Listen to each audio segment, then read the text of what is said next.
Je dispose de 200 000 francs et je décide de me lancer dans l'entrepreneuriat. Qu'est-ce que je dois faire? Je dispose de 50 000 francs et j'aimerais me lancer dans l'entrepreneuriat. Comment dois-je procéder? Je dispose de 2 millions et j'aimerais me lancer dans l'entrepreneuriat. Docteur coach, comment je dois faire? Je reçois le plus souvent de ces questions. Je reçois le plus souvent ces genres de questions. Et la réponse que je donne à fortiori, à chaque instant, à ces différentes questions, c'est d'abord prenez le temps de vous former. Vous avez 50 000 francs, ok, c'est bien. Prenez ces 50 000 francs là, ou bien prenez au moins 20 000 de ces 50 000 là. Essayez de trouver une formation qui est assez adéquate par rapport à ce que vous voulez. Par rapport à ce que vous voulez investir. Donc trouvez des formations dessus. C'est très important.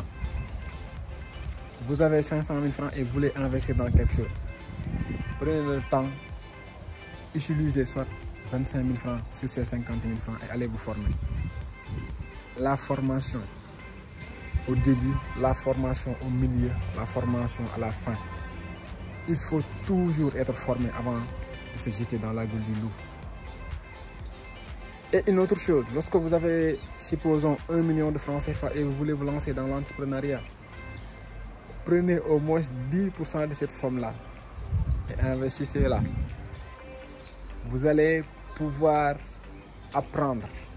Ne prenez jamais les 1 million de francs CFA et vous y allez brutalement comme ça. Je vous donne un exemple. J'ai 1 million de francs CFA, je prends 100 000 francs, je me lance dans l'entrepreneuriat. Avec ces 100 000 francs là, je peux échouer, mais il me restera au moins un 900 000 francs.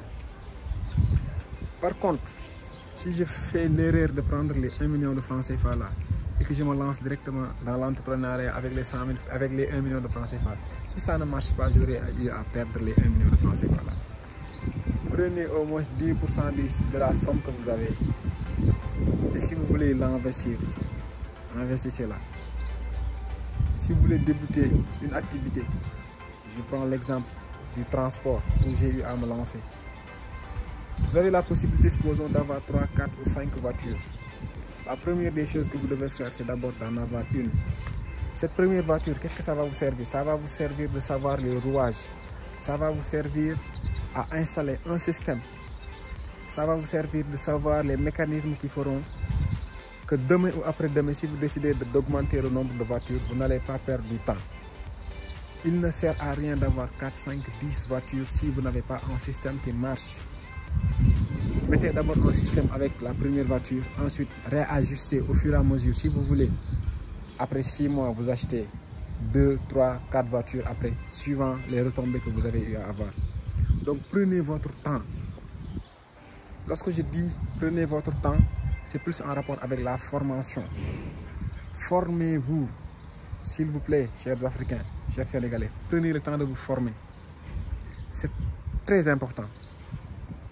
On se dit à tout à l'heure pour notre formation d'aujourd'hui. Merci à vous.